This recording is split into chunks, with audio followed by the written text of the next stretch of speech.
मानुष जन्म दुर्लभ है, ये मिलन बारंबार।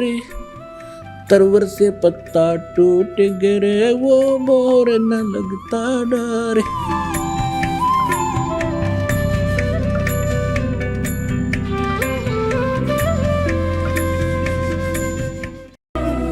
एक समय परमेश्वर कबीर जी काशी में गंगा घाट पर चले गए।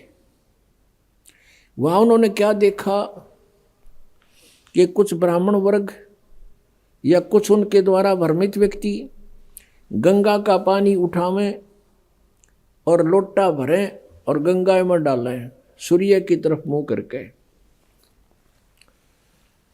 तो परमात्मा को मालूम था ये के फंड कर रहे हैं। परमात्मा कबीर जी गंगा में प्रवेश हुए, गोड्डों पानी में, घुटनों पानी से भी ज़्यादा, और वहाँ से ऐसे जल को पटरी से बाहर फेंकने लगे खूब जोर जोर से। अब उन पंडितों ने जो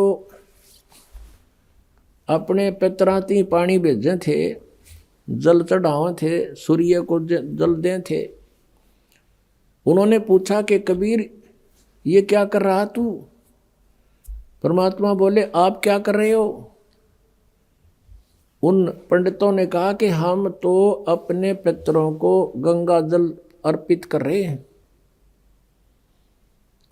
परमात्मा ने बोला, पूछा कि क्या होगा इस अर्पित करने से, कि उनको स्वर्ग में जल प्राप्त होगा? परमात्मा बोले मैं भी यही कर रहा हूं। मैंने अपनी कुटिया के पास एक बगीची लगा रखी है, उसमें सिंचाई कर रहा हूं।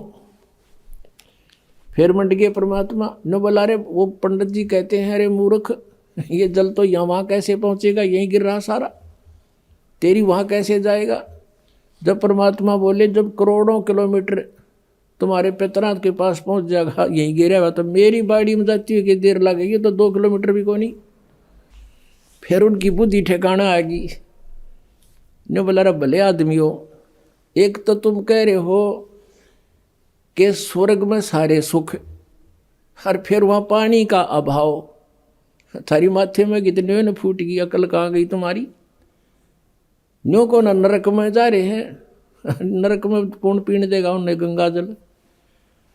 तो साधना गलत करने से, शास्त्र विरुद्ध साधना करने से वो सारे भूत बनवा दिए। गुणात्माओं, परमात्मा का पाना सबसे आसान है, लेकिन काल ने हमें गुमा गना दिया, भ्रमित कर दिया, इतने गलत साधनाएं सिर पर रखवा दी हमारे। परमात्मा कहते हैं गुरुआं गांव बिगाड़े संतो, गुरुआं गांव बिगाड़े, ऐसे कर्म जीव का ला दिए, ईब जड़े ना जाड़े। ऐसे कर्म लगा दिए भक्ति के, इबू न छुटवा में तेनों के ना है, ये तो पुरानी लाग से। अब हमारे पूर्वजों को तो पता नहीं था और ना उनके गुरुओं को पता था। अब जैसा वो मार्गदर्शन करके बोले बाले, उनके अनुसार चल पड़े।